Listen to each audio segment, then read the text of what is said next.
What's up, everybody? Welcome to the Pick Six Podcast, CBS Sports Daily NFL Podcast. I'm Will Brinson. I'm your host. It is Monday, November 8th, and this is the Monday Night Football Gambling and DFS preview. Joining me to break it all down, the one, the only, Tyler Sullivan. Sully, what's up, buddy? Well, what's happening? Not much. I don't know if you're aware of this, but we have a YouTube channel here at the Pick Six Podcast. Wow. I feel like I wonder if I'm trying to bludgeon people to death, not to death, metaphorically, of course, with the idea that they should subscribe to the YouTube channel. If you do that, you can see us live on YouTube, breaking down every single Monday Night Football game, Sunday Night Football game. Well, we break down the entire week on Sunday Night Football, but Thursday Night Football game, every primetime game, we go live and we recap it. Also, live on Tuesdays, 1 p.m., YouTube exclusive. Ryan Wilson hosts a mock draft special, I think with Chris Trapasso and Josh Edwards every week. Good friends of the show. And Thursdays at 1 p.m., we do our pick shows. If you're watching on YouTube, smash the like button, hit subscribe, hit the little bell. You'll get notifications when we go live, and leave your favorite Monday night best bet or your Monday Night Football best bet in the comments and tell me how good or bad our picks have done. I guess technically we've got a matchup of two playoff contenders between the Bears and the Steelers tonight, Sully. It is Chicago heading to the Steel City, where the Steelers are 6.5. I think it's moved to 7 on Caesars when I last looked. Yes, it is even 7. Steelers -7, over under 39.5. Ew. It's crazy. I mean, you can either say it's two playoff teams, or you can go with the classic two storied franchises go head to head. You know, you can really say it however you want. But yeah, no, this game is tough in terms of that total. I would probably stay away from it. I would go under, just because these offenses are not good at all, and they both boast fairly good defenses too. So it would lend you to try to go under there. But to me, I don't know. That number is just a little too low for my liking, even though I don't think they're going to get there. Yeah, agree completely on the number. I mean, let's see, last check, Chicago has kind of tumbled in the defensive rankings, at least from a advanced analytics perspective. Football Outsiders has them 18th in defensive DVOA. Pittsburgh still top 10, and maybe more importantly, 6th against the run. Chicago 24th against the run, 13th against the pass. Pittsburgh 15th against the pass. Look, this is just a tough spot for Justin Fields. He had his best game of his career the last time out, but it was mainly because he ran the football really well, scrambling around and making plays happen, not because he was out there, just slinging it. I mean, he's flashed plenty, but he's got a bad offensive line, and the Steelers have a good defensive line. Now they're banged up as hell, but they got Cam Hayward and TJ Watt, and so it's hard to imagine that. It's just hard. It's hard to imagine a situation where the Bears just magically protect Justin Fields and there's just no problems whatsoever for Fields dealing with the Pittsburgh defensive line. And I agree with you in the sense that, the game screams under. We should have bet the under the second the line came out, because it was probably 43 or something like that. Yeah. And now, it's 39.5 is just, you can just get there really fast. Yep. And I'll tell you this too, just with some trends with these teams going into it. Pittsburgh, the under is 5-1-1 this season. With Chicago, it's 6-2. And when you talk about these offenses, I mean, in a points per game standpoint, Pittsburgh 18.9 points per game, 26th in the NFL. Chicago 15.4, 31st in the NFL. So it's a lot of signs trend under, but when you're talking about a number this low, again, like you said, you should have probably jumped on this when it was just open, probably hovering around 40, 42.5. The only thing that I think about when we have a number this low in games where we're talking about, obviously, 39.5, it's not going to be this, or at least it's not projected to be this onslaught of a game. That's when I generally like to take the points with these teams, especially when you can get 7. Sure. It's again, if they're not expecting it's going to be this offensive explosion, you're talking about a really tight game. And when you can get a touchdown lead in those type of scenarios, that's why I like the Bears here +7. Yeah, you're right. And by the way, injury-wise, Eric Ebron out for this game. Ben Roethlisberger actually popped up on Friday on the injury report with a right shoulder injury, but carries no designation, so he's probably fine. That could be just a simple Ben reminding everybody that he's actually, Oh, I see this. They actually put 3 injuries down for Big Ben on the injury report. That could simply be Big Ben letting everybody know, I'm fighting through it, guys. This is Big Ben here, checking in, injured, pec, hip, right shoulder. Don't worry about it. I'm tough enough. Monday Night Football. But please, ESPN, make sure to mention that I am hurt before the game starts. Chris Boswell back to practice after a concussion. I mean, he got absolutely rocked on a play that caused the Steelers not to be able to pass the ball or not to be able to kick extra points last week. Cameron Hayward, full practice, no designation. And Minka Fitzpatrick did not practice on Saturday with a foot injury, but no designation as well for the Bears. Darnell Mooney, still questionable. That's kind of a big injury. Damian Williams is out for this game. Alec Ogletree, questionable. Khalil Mack, out. Eddie Jackson, doubtful. And then Nick Foles, out, in case you were worried about that. Oh, yeah, go ahead. And one more, David Montgomery. There's a chance that he's activated off IR in this game. Matt Nagy said this week that there's a really good chance. Obviously, it hasn't happened yet. So wait and see there, too. Obviously, we'll get into the DFS portion of all this. But, that's a name that we'll want to watch there as well. Because, obviously, if he's back and he's healthy, he's their starting running back, as good as Khalil Herbert's been. Yeah, I agreed completely. Yeah, Montgomery will get the lion's share of carries, and I'll look like an idiot for playing Jeremy McNichols over Khalil Herbert if David Montgomery isn't activated in this. I mean, this fantasy league, this one league I'm in, it's just absolutely ravaged. I feel like, is that the case with a lot of leagues right now? Yeah, I mean, I had Montgomery. I've been rolling with 2 in my main league. I have Aaron Jones, David Montgomery, and Damian Harris, and I don't think any of them have been healthy at the same time. I've been scrambling for most of that. So again, Harris got hurt this week. Montgomery coming back. I guess that's fine. It can plug and play. We'll see what happens. But it's been tough. Yeah, this league. If only I had picked up Brandon Ayuk instead of Kenny Galladay, which I thought about doing, I may have managed to steal a win, which is just embarrassing. I made the mistake of drafting Robert Woods before Cooper Kupp, and that was not. I got a lot of best ball teams where I did the same thing. Like nobody knew. I mean, I guess in hindsight it was obvious that Kupp. I don't know. It's hard. Woods could be the guy for Matthew Stafford. He's had a blow up game. He did well last night too. He had like 12-ish points. Yeah, he balled out. But yeah, Cooper. If you have Cooper Kupp in a league, you're probably doing okay for yourself. Yeah, sitting pretty. So yeah, I tend to agree with you on grabbing the points. The only thing is, the line moved to 7, which is a little shaky because it's been sitting at 6.5 all week. The Steelers could put the clamps on the Bears and just not let, the Bears could score 8 points. Why did they score 8 points? The Bears could score 6 points in the first half, and it could be 21 or it could be 17 to 6 Steelers, and you feel like there's absolutely no way Chicago comes back. Or maybe it's I don't know, 14-0 at half. And I feel like there's a chance for that. I don't, again, the under is really low. Are we dealing with any weather here? I'm not sure about that, but again, like you're saying, really. I totally agree with you in where it's it's tough, especially with both of these offenses, particularly Chicago. Like I said, 31st in the NFL in points per game going into this one. But again, I do think Justin Fields is getting better each and every week that he's gone out on the field. I mean, we talk about how he ran for 100 yards last week, but he also completed 70% of his passes. They're kind of figuring out what he can do well, and I feel like they're starting to construct an offense that's going to be better suited for him. So again, it's not a great prolific offense yet with him. He's still a raw prospect. But again, when you're getting 7 points in a game that's projected to be this low scoring, it's just really tough to ignore. Yeah, it's also tough to ignore the fact that yesterday was pure chaos in the NFL. It's also true.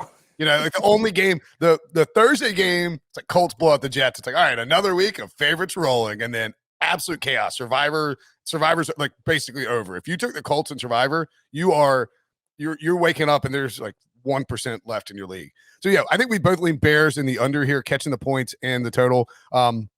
I might actually, man. I think if I got to make a bet on one of these, I don't even hate the idea of teasing this game either. You could tease it to Steelers -1 and the under, or Bears plus 13 and tease the under up and take that as well. Sort of same game teaser. I don't hate that. And I'll mention this too, just because we were talking about the trends a little bit earlier here. Pittsburgh favored in this game. The last 7 games, Pittsburgh has been favored. They're 0-7 against the spread. They haven't been a good team in this sense. And then when you talk about them playing at home, And we talk about the under. The under is 6-1-1 in the Steelers' last 8 games as a home favorite. So there are a few things there where they just haven't been able to live up to those games where they're given the favorite for the odds makers. Interesting. All right. Any other thoughts as to this game before we? To me, it would just be, let's see what happens with David Montgomery. Again, we'll probably talk a lot about that a little bit more later. But again, that's another piece. If you remember beforehand, again, I was just saying I have him on my fantasy team. I know him quite well. He's been a legit factor in that backfield. And Herbert's been playing great without him as well. But again, if you're getting another playmaker like that, it'll certainly help their chances. And you feel even more good about taking the points there. Okay. All right, let's take a break and we'll talk about some player props. All right, so player props for this game. Again, when you got a total 39.5, Sully, you're not going to see some big numbers hanging out there on player props. This is not the ideal prop matchup for you and I, two notorious over backers. I don't know what it is. And Nick Costos, who fancies himself the prop king over on You Better You Bet, our good friend Costos, he always bets overs too. I think it's just sort of I look towards stuff that I think is too low, which is probably dumb. I mean, I should be looking for stuff that's too high. And if you get a rock fight in a game where, like in a game like this, you're just not going to see a bunch of big totals, but I think you can still find some overs that work. You can also certainly find some unders that work as well. Is there anything that caught your eye from a prop perspective? Well, I'll give you one of the overs that I like, and it's Cole Kmet, his over for receiving yards, 27.5 yards. He's averaged 5.6 targets over the last 3 games. He's someone, again, Justin Fields is not the kind, we talk a lot. We were just talking about Allen Robinson a little bit before the break. And it was, he hasn't really been exploding this season. Fields is not pushing the ball down the field. He's working with his tight ends, like what most rookie quarterbacks do. They utilize the tight ends. And he's gone over this number 2 of the last 3 games. I just feel like that's an area where he could kind of explode here. And the Steelers haven't been particularly good against tight ends this season either. So again, that one, again, it's not a crazy over. It's not like he's, going to be ripping it off and going to be, the millie maker in terms of these DraftKings on it. But again, all he has to do is get a couple of passes for 10+ yards, and he's pretty much there. No, I think that's a good bet. 27.5 is too low for him. He's you've seen his usage climb. You have a young quarterback in Justin Fields who's going to lean on his tight ends, lean on the safety valve, et cetera, et cetera. I like that. I like that a lot. We both have, and by the way, producer Chris got his first real taste of working with me on this particular podcast, because he's like, wait a minute. We went to break and I don't have Brinson's props in my hand, and I got to put them up on the, by the way, will you click on the Jets and Colts, Chris? I just want to see how we did last week from a prop perspective. Unless it's terrible, then don't click on it. I'm just curious. I can't remember exactly what we did. We smashed on, what am I talking about? We smashed on Thursday. Because I rolled it into the guy that Nyheim, all the Nyheim Hines overs hit.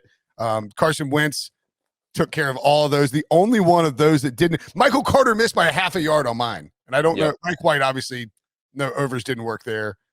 Did Wentz, the Mike White stuff, just, again, he gets hurt and all that. And we were pretty good. We were talking a lot about Marlon Mack. We were on it to a degree. We just picked the wrong running back. We were talking about how there was a scenario where that other running back outside of Jonathan Taylor could go off. It just didn't. It was Nyheim Hines. It wasn't Marlon Mack, who was a healthy scratch in that game. Yeah, Nyheim Hines captains won a bunch of money, just like Sunday. Big time. Yeah, we can go back to Bears and Steelers now, but just like sort of on Sunday night, for a minute there was Titans defensive captain, Titans DST captain was winning, which is, that's the Costanza scenario that I certainly did not envision. So back to Bears and Steelers, we both have, and thank you for managing that, Chris, doing a great job, killing it. You deserve a raise. We both have Najee Harris over rushing yards, 79.5. I also have Najee Harris over rush attempts, 19.5. I think the over rush yards is a little bit cleaner. I wish that Akeem Hicks was not in. I mean, I don't wish him injury or anything like that, but if he wasn't playing, I feel very comfortable about Najee's over. The Steelers are just going to run him. They're just going to run him 25 times in this game, I feel like. And I mean, we've seen this for, the pretty much the past decade with the Pittsburgh Steelers, where it's Le'Veon Bell, James Conner. When they have a running back, they deploy him almost exclusively. Like they don't try to have this, multi-running back attack. It is their guy and they move forward. And Harris, he's had 20+ carries in the last 3 games. Let me ask you something. If you're an NFL, like I don't think that this is a smart approach for an NFL team or NFL analysis by any stretch of the imagination, but I think there is definitely some people in the Steelers coaching on the Steelers coaching staff or in the Steelers building or Steelers fans or just old men in general who are like, well, when we're 1-3 when Najee has less than 20 carries, 3-0 when Najee gets 20 carries or more. And that's actually true. Like that stat is correct. Does that stat correlate to any reasonable analysis? Of course not. Is there somebody out there who might be thinking if we get Najee to 20 carries, we win the football game? Maybe. I wouldn't shock me. I don't think it would be crazy if you see a pregame analysis where somebody brings that point up. I mean, hell, I just did it. So like, I mean, and it's true. He averaged in his first 4 games, he averaged, 13.8 carries per game for 46.3 rushing yards and had 1 total touchdown. It's kind of looking like not a bust, but it's like, man, they invested a first round pick in a running back, idiots. In the last 3 games, 24.3 carries per game, 98 rushing yards per game, 2 rushing touchdowns, and also had a receiving touchdown in those games as well. He had a receiving touchdown in the first 4 as well, including a game where he had 14 catches, which is just wild. His receiving usage is through the roof. They just don't mind piling on carries on a Najee Harris, and they know that their offense isn't great. They know their defense is. I mean, you look at this game if you're the Steelers, and you think we are going to hammer Najee Harris into the Bears' defensive line, have Ben get the ball out quick on 3rd down, try and get to 17 points, and just not let the Bears get past 14. Like that feels like the plan here for the Steelers. It's not going to be a pretty game, and just over rushing yards for Najee Harris. It doesn't feel guaranteed, but it feels like a pretty good bet. Well, I mean, especially when you look at what happened last week. And again, very similar to the 20 carries thing. You can't translate always what happened the previous week into this game. I mean, look at Buffalo. They were shut out in the second half to the Jacksonville Jaguars. So weird things can certainly happen. But I mean, you have Elijah Mitchell going for over 100 over 100 yards rushing against this Bears run defense last week. Najee, again, is going to get a ton of carries. And it's not like, like you were saying, like it's not, once they reach 20 carries for Najee Harris, they stop the game and they give the Steelers the win. It's not how it works. But when you have somebody that's highly skilled, a first-round pick, you put the ball in his hands, obviously things are going to happen. Ben Roethlisberger hasn't been able to really push the ball down the field much this season. So you have to try to figure out how to get the ball in the hands of your playmakers in different ways. One of them is when you have an elite running back that can catch the football, you throw it to him 14 times in a game. That's just how they're going to actually put it there. So to me, again, Harris, he's gone over this total, I believe, a number of times already this season. The Bears' run defense ranks 24th in the NFL in DVOA.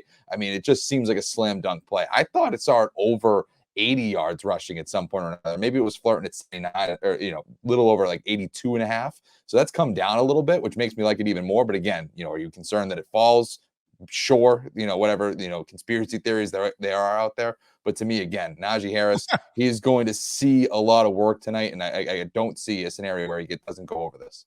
Yeah, I mean, there is a scenario, but the Steelers are not going to abandon the run. They just won't. No. They're going to keep running the football. I also like Pat Freiermuth overs as well. I think they'll keep it tight and snug near the line of scrimmage. Big Ben gets the ball out quick. The offensive line isn't very good at protecting him, and I anticipate Freiermuth will be heavily used. Like him, over 35.5 receiving yards and over. I think the over receptions 3.5. I don't think there'll be a ton of passes here, but I think it'll be enough to get us over both of those for those tight ends. And like you said, Cole Kmet, similar thing. Bad offensive lines, goodish defensive lines. Quarterbacks getting the ball out quickly. Tight end's your best friend. These two teams feel like they're feeding tight ends here. Kmet and Freiermuth overs I like a lot. And I'll take so over receptions for both of those guys and over receiving yards for me for Freiermuth and Kmet. And then I have Justin Fields over interceptions. I mean, I don't know. It seems pretty obvious, right? Like, yeah. Probably gonna throw a pick, and that's moved up to -160 on the juice. So I get it in as early as you can because I don't know. They're not going to move it to 1.5. I don't think. If you get the over -160 and it comes back at 1.5, and you could play a juiced middle, I guess. But I mean, there's probably a good chance he's going to throw a pick. So yeah, maybe look for that. And then you've also got Fields over rushing yards and Big Ben under passing touchdowns. Yeah, for Fields, I mean, I just think that this number is way too low for what we've seen over him over the last 3 games here. He's gone over this number, 37.5 for a guy that is using his legs. It's not like he is, just, scrambling 1 or 2 times. He's getting consistently, 5 to 6 carries per game that he's scrambling and running down the field. So to me, again, that number just feels way too low, especially after a game where he rushed for 100 yards. Steelers obviously, have a great defense and all of that. But again, when you have a talent like Fields where his passing is still developing, they're going to utilize his legs as much as they can to move the ball down the field. So again, that one just makes a ton of sense to me. And then Roethlisberger, again, we're looking at 39.5 for this total of this game. I don't see a scenario where he's throwing multiple touchdowns. Again, obviously, it could happen, especially if they get to the goal line and he's throwing screens to Najee Harris or Chase Claypool, or he's doing something like that. But he's only thrown multiple touchdown passes this season once. I'm going to take my chances to say that the trend continues, that he just throws at least 1 touchdown tonight. Yep, I dig that. I think they'll use Najee Harris. Again, they're going to pound Najee Harris at the goal line, which leads me to touchdown props. First touchdown scorer. But before we get to that, and I'll tell you, I go ahead and scroll down. I think I'll probably have the same ones as Sully. Yep, there we go. You can give me Freiermuth. I just bet Freiermuth at 13-1. Nice. I also got Fields at 16-1, and these are on my site at Caesars. They're lower, right? I mean, yeah. Those are the 2 guys I would play right there. And then I also think that you can play Cole Kmet. I've got him at 22-1 that I bet, but he is currently 20-1 on Caesars. I think Kmet's a good bet. I mean, again, sort of the same process here, right? Because we don't know. I mean, yeah, we don't. Like, look, is Najee Harris going to score the first touchdown? Probably. But it's 3.5-1. That's not worth it when you can just scroll a little bit further down. Not you, Chris, but anybody could scroll a little bit further down and just bet on Najee Harris minus 150 to score anytime. Yep. That's the bet. Like 3.5-1's awesome. Just lay the minus 150 on anytime touchdown. You don't have to worry about him scoring the first touchdown, because you'll get so what I would do is, let's say that I'm distributing, let's say I put $10 on Freiermuth, Fields, and Cole Kmet, right? And we're unfairly asking producer Chris to spell Freiermuth 17 different times on the fly, which I couldn't spell Freiermuth right now. If you told me I got $100 for correctly spelling Pat Freiermuth, I would not. There's no chance I would do it correctly. I'd have a better chance of spelling Tagovailoa than Freiermuth at this point. But let's say you put $10 on Freiermuth, $10 on Fields, $10 on Kmet. You got $30, right?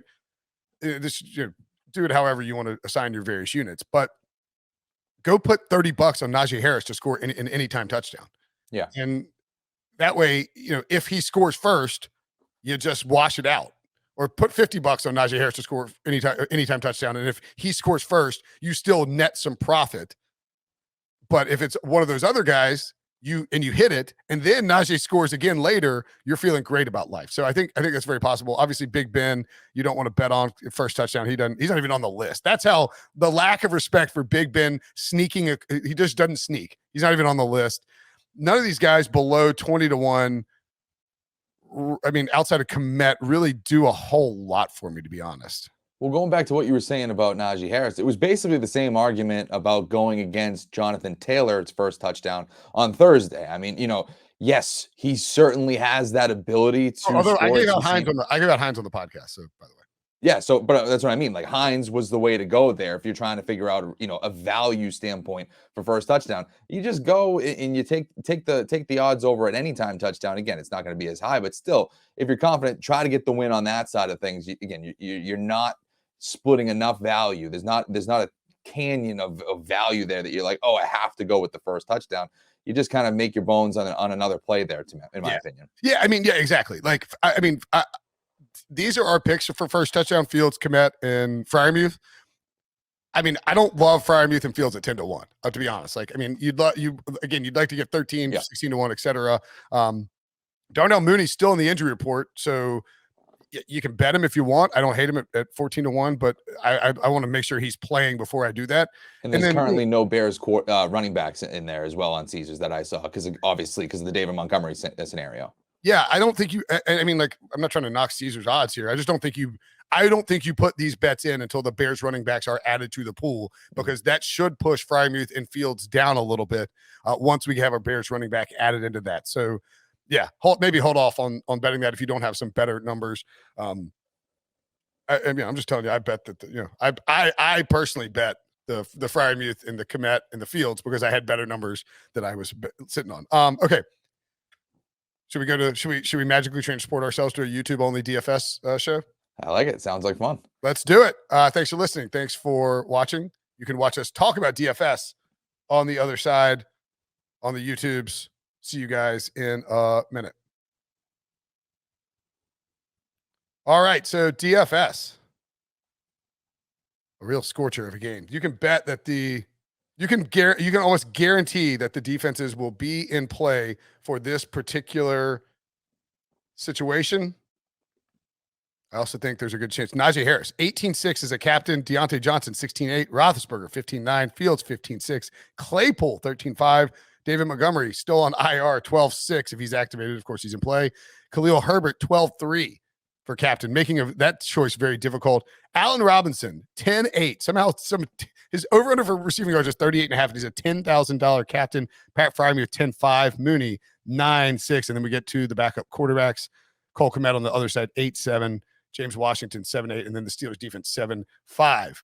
Where will you start, Sully, for your captain spot? Well, I mean, obviously, Najee Harris is one that you want to throw in there.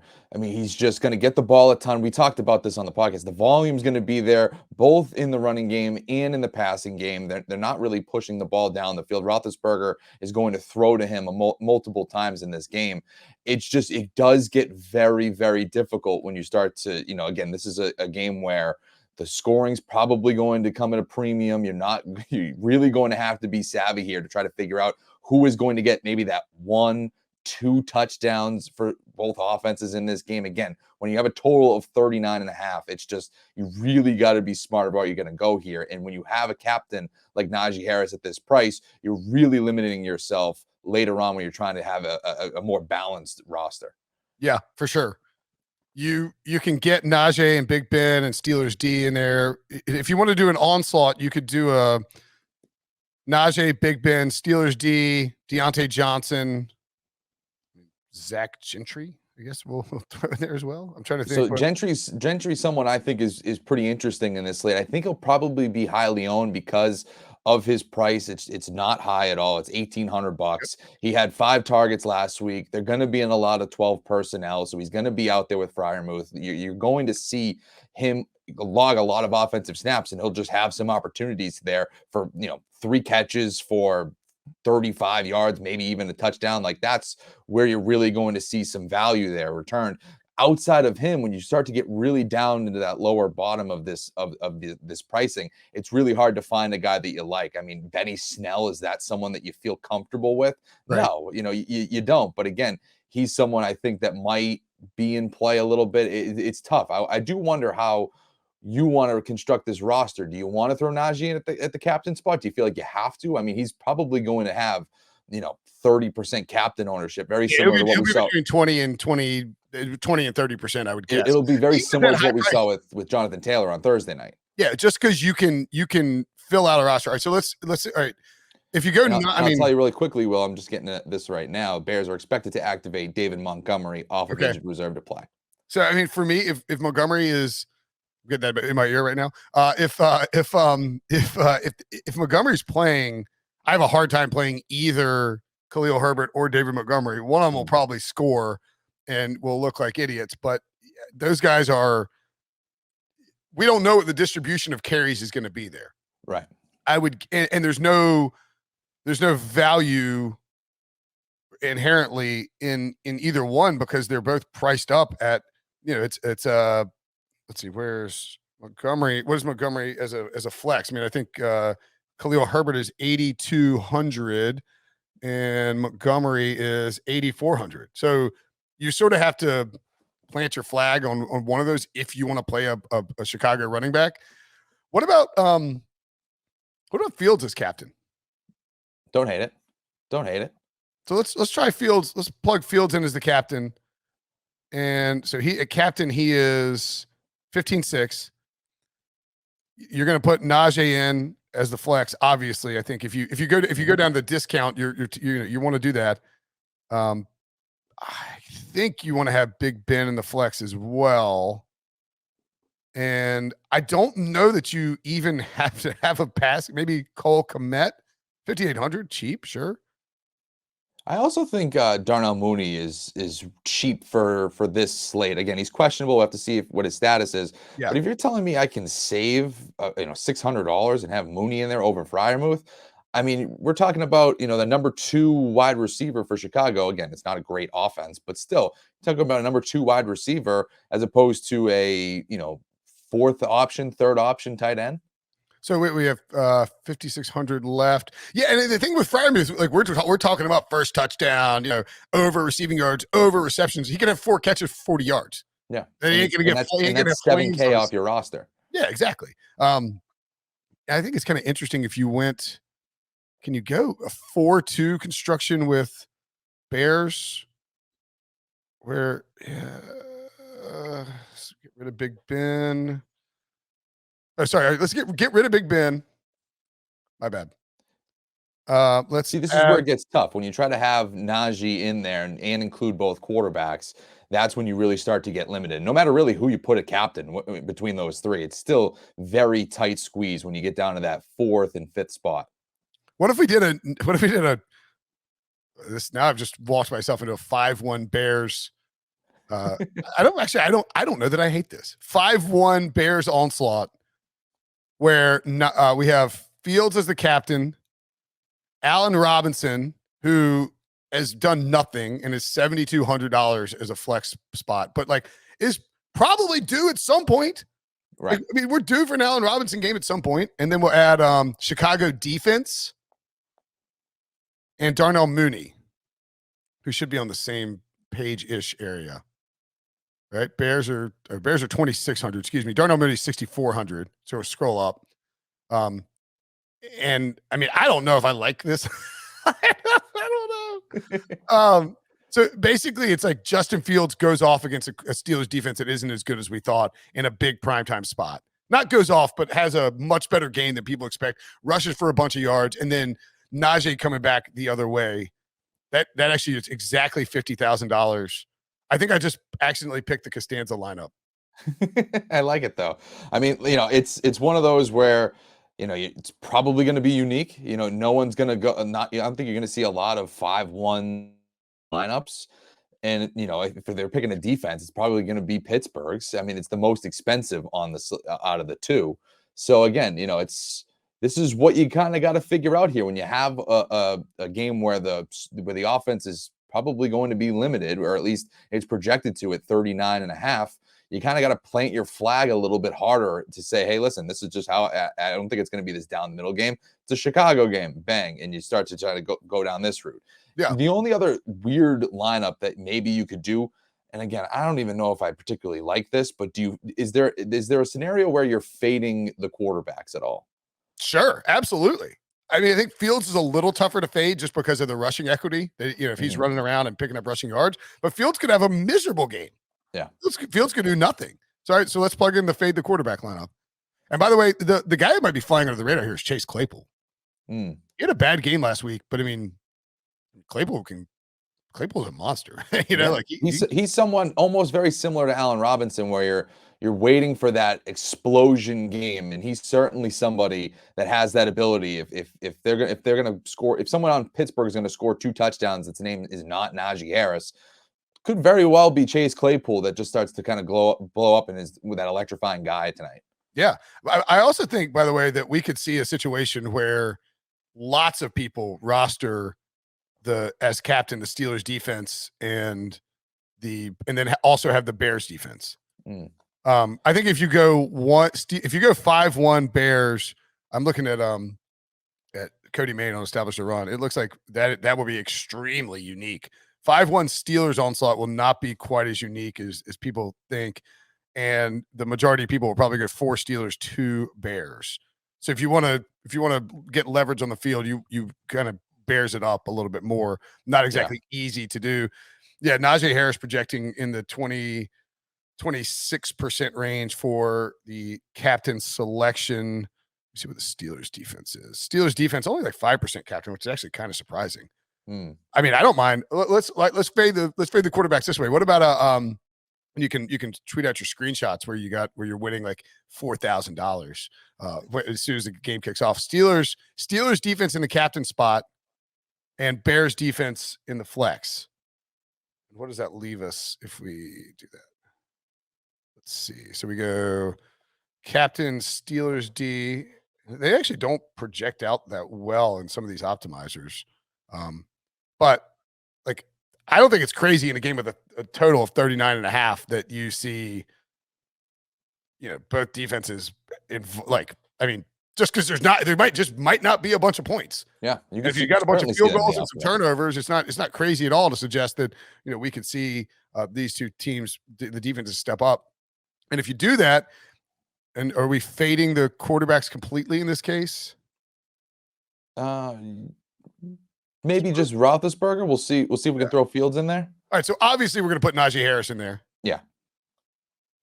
If you go with the defense captain, you can basically do whatever you want. Yeah, you're pretty open. Yeah, I mean, you could go. Let's see. Yeah, you can go Pittsburgh, and then I don't want Big Ben in there. I'm not talking to you, Chris. Sorry, I was yelling at this optimizer.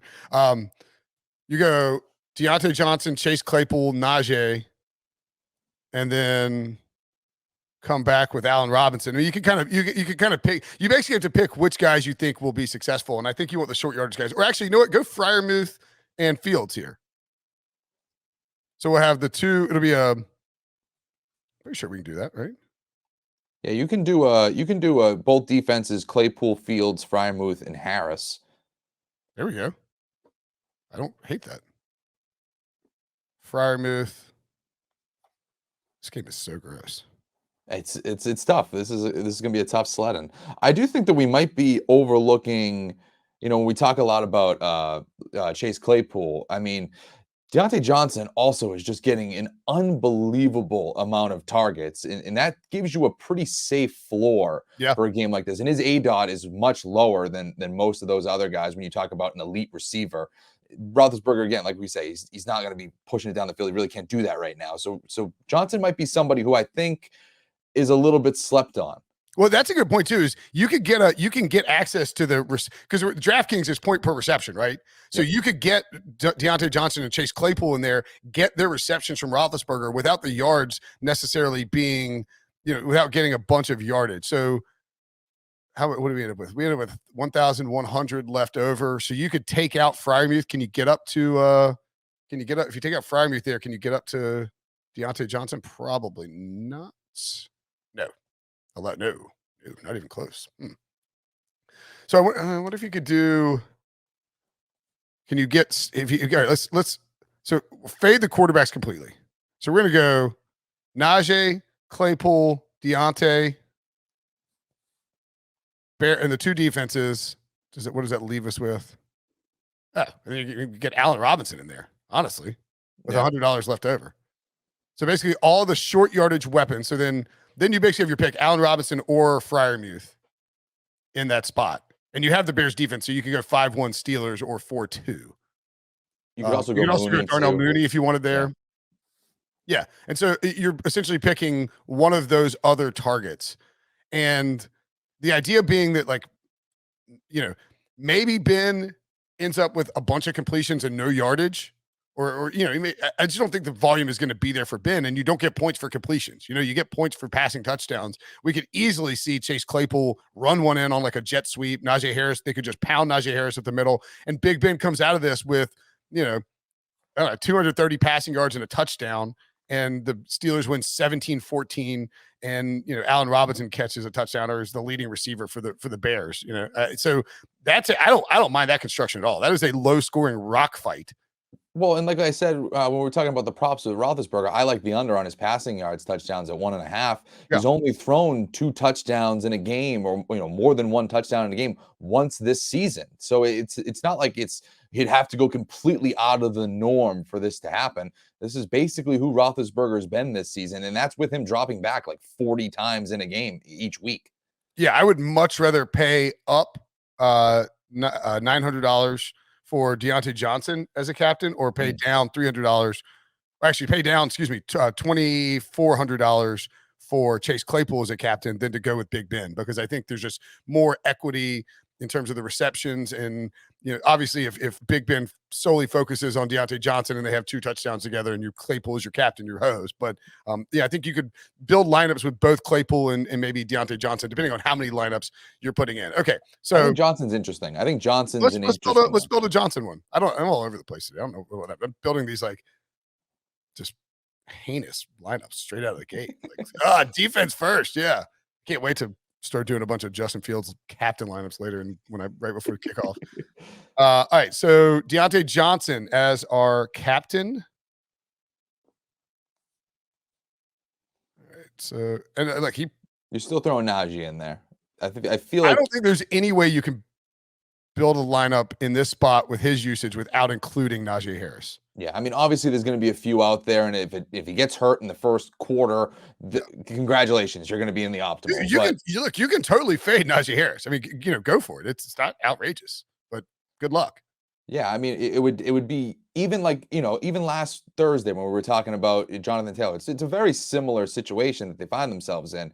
But again, not Naeem Hines got in there, but you still needed Jonathan Taylor to get in there. I mean, you talk about he rips off a 75 or 78-yard touchdown run. It pretty much shoots you right back into the thick of things there. And Najee Harris certainly has that capabilities to do the same exact thing. So again, you can go different directions and try to get cute with a Benny Snell and see what happens.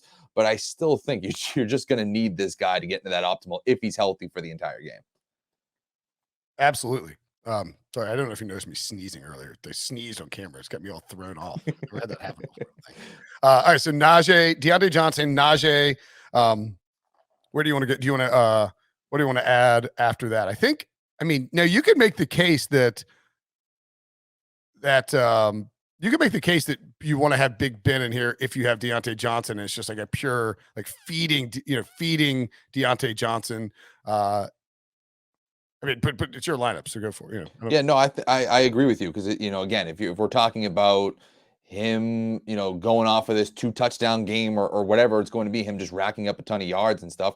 Yeah, you're going to want to have the quarterback in there as well to kind of complement that. It's tough. I mean, it's not going to be easy to see what happens down the road here. It's going to have to be, you're probably talking yourself into Gentry, Yep. just to kind of fill in some depth there at 1,800. Yeah, if you go Big Ben, you're probably exactly. You're basically going the 2 defenses in Gentry or Gentry. Gentry, it's one of them. I mean, the Bears defense at 2,600 is just. I mean, they're down a bunch of playmakers, and if Eddie Jackson is out, that's a problem. But that's a cheap option that you can utilize from that side. You want to put the Bears in there too? Yeah, and so again, you're going with you have to have one bear. And it's not. I mean, it's not, I guess, out of the realm of possibility that one bear could be the defense. It's Sure. not. Low scoring game like this, it's certainly possible. So again, that's not that bad if you're going a bigger, when you have these Steelers 5-1s, it might be a little unique to have the defense as the one bear. Absolutely. And then you got, what do we have left? 5,800. Yeah, I think you can fit. Who do I have? Steelers defense, James Washington. Yeah, Cole you can Kmet. go with Steelers defense. Oh, you could go Cole Kmet. You could do that as well. But if you want to have a true 5-1, I would probably just lean towards the defense, honestly. That's probably where I would go, especially if you feel like this is clearly a Steelers onslaught here. So yeah, I would go defense. I mean, James Washington doesn't do much for me. Yeah, James Washington didn't do a whole lot for me either. I mean, I think it would just be surprising if the Bears defense. No, they did score -1 last week against San Francisco, -2 against Tampa Bay. My goodness, they've been bad. No, they haven't been great against the run. Those are 2 teams that can run the football. Leonard Fournette, obviously, and the Elijah Bears Mitchell. have been hemorrhaging points lately. Yeah, 33 and 38 the last 2 weeks. Bears defense. So, you know, the Bears defense is probably not going to be very heavily played. I mean, would you? Yeah, probably not. But also, would you? You know, do you want to go revenge game factor and throw Jesse James in there instead? I mean, we could do that. He did catch a touchdown last week, didn't he? I believe so. Yes. And nobody wants to be part of the Bears defense. You're right. They're going to be like 10% owned, 1% captain. That's maybe even less than that. Hold on, let me see. Yeah, 20% owned, 1% captain. Bears defense captain could be an interesting thing if you think that they can score, and we saw what happened with the Titans last night. Yeah, I mean, look, I think that's I like the Deontay Johnson narrative, and I think we've actually already given out the Costanza lineups, unless you've got a different Costanza. No, I think I don't know which one. With a game like this, I don't know which the one is actually the Costanza lineup. But we got a few. I mean, I kind of like this sloppy, low-scoring game where you could veer a different way, and you could even load up on the idea that like Justin Fields captain, and I'm just spitballing. We don't need to load this one up, Chris. But you know, like you could go Justin Fields captain, and then a bunch of playmakers for Pittsburgh, and avoid the defenses, because it looks like the defenses are going to be, you know, fairly like the Steelers are going to be 30% rostered in terms of their defense. The Bears are going to be 20% rostered. That is, you know, the Titans were, I think, 4% rostered on Sunday night and captain in like 0.17 or something like that. And those were winning until that garbage time touchdown by the Rams. So, you know, this is, if it's almost like if you're going Costanza, maybe the move is to say this will be a high scoring game. Yeah, it's an over game. And we don't roster the defenses, and the defenses don't create turnovers. And so, yeah, I mean, I think like, all right, so, well, anyway, that's those are the two options. I think you maybe don't play it straight down the middle quite as much, because if there are scoring and there's not turnovers, and I think there will be turnovers, it's hard to you don't get points from your defense without the turnovers. So they're just worth noting. All right.